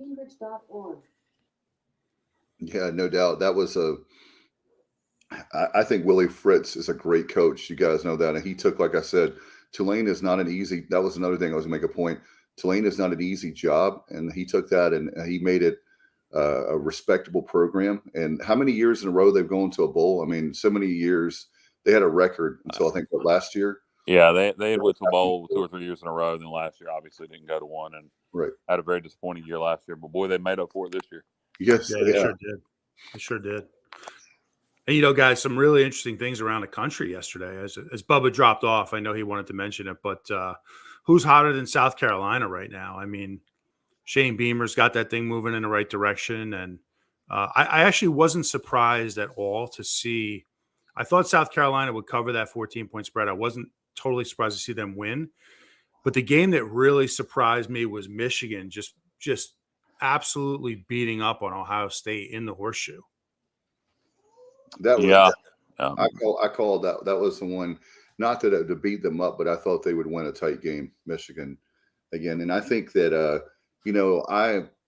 personality, I'm not going to ever hang out probably with Harbaugh, but you have to respect what he's done. And, the Michigan fans were so, used one of Matt's terms, brutal to him. And the last two, because he could never win the big one, he could never beat Ohio State. Well, he's won 2 in a row against Ohio State. And Ohio State is a great football team. So, and we're going to be taking them on in the big house. So it's not like I care about Michigan, but I just find it funny now. You don't hear about those fans anymore. They finally are off his back, I think. Yeah. No, you would have to be. You beat Ohio State 2 years in a row. They're potentially going to make the playoffs. They got a Big Ten championship game to play first. I guess the score that shocked me as we start to wrap this up, James Madison blowing out Coastal. I know Coastal had the East Division wrapped up of the Sun Belt. Maybe they just weren't ready to play. But James Madison, and they had a backup quarterback. Right. And James Madison just wiped the floor with them. Another one. How about the New Mexico State Aggies wiping the floor with Liberty? And 49-14. 49-14. And not for nothing, New Mexico State had a game canceled against San Jose State, and they're trying to get a FBS opponent for this weekend or next to play them, be it San Jose or someone else, so they can try to get to 6-6 and get to a bowl game. So a hell of a job by Jerry Keel in his first year at New Mexico State. Wow. Now, let me ask you guys this question. So another interesting thing about yesterday is the fact that USC beats up on Notre Dame pretty good. And now all of a sudden with Ohio State losing, USC slides into that top 4. I'm not so sure about that for me. I know it's all about what have you done for me lately? Like, when it's important when you lose during the season, but I'm not so sure I'm ready to take USC ahead of Ohio State just because they lost to Michigan. Well, I tell you, the one thing I think it's because of eyeballs and the fact that how many years in a row, it's kind of like with no offense to Cowboy fans, but every year the Cowboys are going to win the Super Bowl. Well, How many years have we heard from college football pundits? The USC is back. Well, I think finally now they have, this is the best season they've had in a long time, and that's why there's a lot of fans in Norman that are very angry with Lincoln Riley because they knew he was a great product. Yeah, I have no problem with USC being in the top 4. I think it would be fun to see 4 different conference represented in the playoff if that were to happen. But who knows what's going to happen championship weekend? USC could lose, TCU could lose. I think Georgia and Michigan are in no matter what. But it'll be interesting to see what happens with TCU and what happens with Michigan. And if one of them, let's say it's not Michigan, TCU and USC. Let's say TCU and USC both lose. Then what the hell happens? I guess Ohio State is back in. LSU has eliminated all opportunities for them to get in. Could Alabama sneak back in? A slim chance for Alabama. Yeah, I was going to say that, Kyle. Yeah. That's crazy. So I don't know. TCU's been an interesting story all year. They get Kansas State in that Big 12 championship. So I don't know. Be interested to see if they make the playoffs. They've been a fun team to watch all year. Monica chiming in saying that the Civil War, I know they technically no longer call it that, but we don't. Of course not. Can't. Yeah. Nothing screams Southern. We're not. There's nothing PC about the Sports Objective, but but Oregon State and Oregon, that was a tremendous game. Yeah, and nothing says Civil War North versus South like Oregon and Oregon State. So stupid. But yeah, that was a good game. The Apple Cup was a good one for a while. Washington finally pulled away, but it was a good game for a while. Thanks, Monica, for chiming in, by the way. Always enjoy Monica's calls. Johnny Robertson said, I'd love to see Caleb Williams on the biggest of stages. He is phenomenal to watch. Amen, Johnny. JR agreed on that one. All right. Do you guys have anything before we go? Thanks to all the viewers and listeners tonight. It's been awesome tonight. Appreciate it. One other thing I did have, just because Monica brought it up, he said it was wild to see South Florida play UCF down to the wire, especially after falling behind 28-0. And Richard Allsbrook had brought that game up as well, just saying that's, and I know it's a huge rivalry matchup, but you just never know what's going to transpire from one Saturday to the next. And as far as, our folks, some not just having some concerns with the way the defense is playing, but downplaying our victory over Temple yesterday. But yeah, that was a tremendous ball game. UCF having to win it on a last-second field goal, and now they will travel to New Orleans once again. And kudos, and it should be this way. But hats off to the people of New Orleans and Tulane fans. It's looking like the stadium, Ullman Stadium, is going to be packed as it should be for the championship game between Tulane and UCF. Yeah, you would hope so. Two things. One, I think it's too late in the season to really care about how we win. I think week 1, this is week 12. I mean, we won. I know we've analyzed it, but, I mean, really, I said before this game, I don't care if we win in triple overtime by 1 point as long as we win. 2, the South Florida game against UCF is a good example. UCF's defense played horrible against South Florida. And by the way, what did you guys think of South Florida's uniforms? I'm not normally a fan of non-traditional uniforms, but I hate their normal uniforms. I like the neon green. That would be what I would stick. And I think recruits would like it. And particularly if you got neon Dion, and then you use those neon green uniforms all the time. I mean, that's money right there. I love those uniforms. I'm glad you brought that up.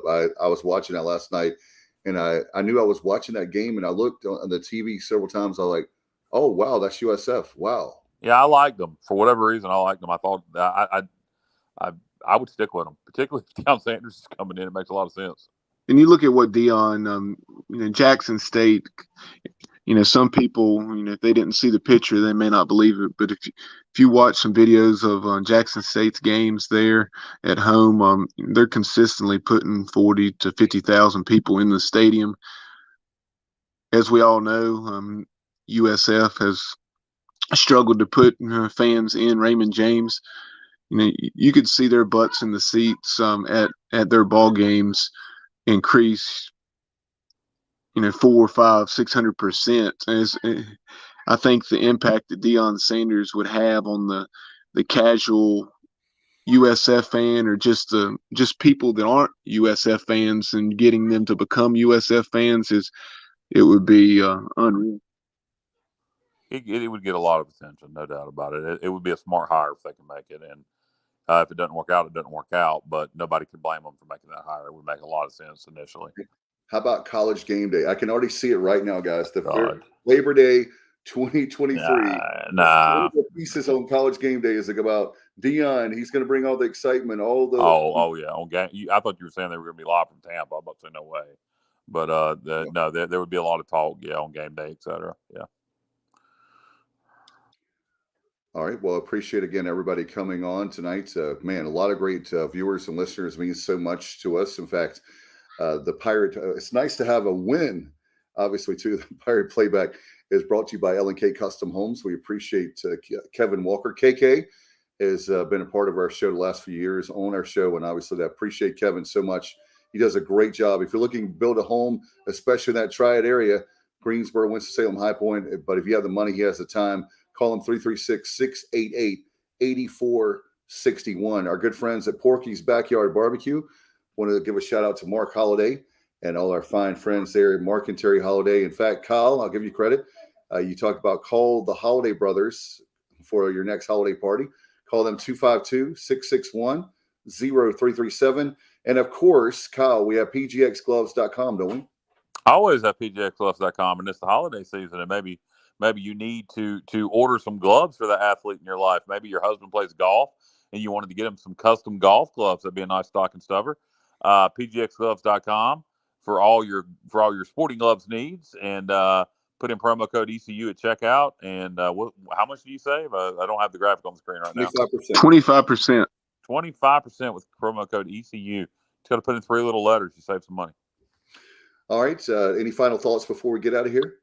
Yeah. As you see there on the screen for our viewers, if you follow the NFL, you're probably well aware of what Zay Jones did today. Zay had his best game of the season as he caught 11 balls for 145 yards in the Jags' victory over the Ravens, and he also caught the 2-point conversion there with just seconds left that lifted Jacksonville to victory.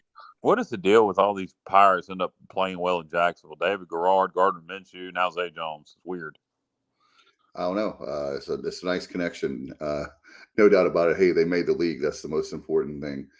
All right. Do you have any guys? Do you have anything before we go? Get out of here. I'm all out of topics. Be interesting to see if we find out anything about a bowl game this week, or if it'll be next weekend after the championship games. All right. Check all our great programming. See you guys in Fenway. All right. You're gonna have to. You're gonna take us out to Italian restaurants, right? Oh hell yeah! We're gonna go big. We're gonna find the best Italian restaurant in Boston, and we'll get some good Italian food, guys. All right. Maybe we can broadcast. Kyle will be there too. Don't let him fool you. No, I will not. I will not be in Boston. Please come to Boston, Kyle. A great song. Unfortunately, it's not going to work out for me. All right. And Bubba, do you have anything before we go, bro? Nope. Just Pirate Nation, show up on wherever the bowl game is, and let's have a strong showing and help this football team get a 8th win. No doubt. Go ahead and make your hotel reservations right now, because you never know what Pirates. Yeah, go ahead and do them in Boston, Birmingham, Boca Raton, Myrtle Beach, Shreveport, Louisiana, Orlando, Florida, and apparently Annapolis, Maryland. Just go ahead and reserve one of these towns and then make your cancellations as needed. As soon as we find out, no doubt. All right. For Kyle, Matt, Bubba, I'm Dave Richmond, and we appreciate you watching and listening to the Pirate Football Playback, again brought to you by L&K Custom Homes. And we'll get out of here. We'll say good night, everybody. And as always, go Pirates. You've been watching the Pirate Football Playback on the Sports Objective. Join us next Sunday night on our YouTube channel and Facebook Live as we talk East Carolina football. Follow us on social media at The Sports OBJ on Twitter and TikTok, at The Sports Objective on Instagram. Please like and follow our Facebook page and subscribe to our YouTube channel. As always, we appreciate you listening to the show. Go Pirates!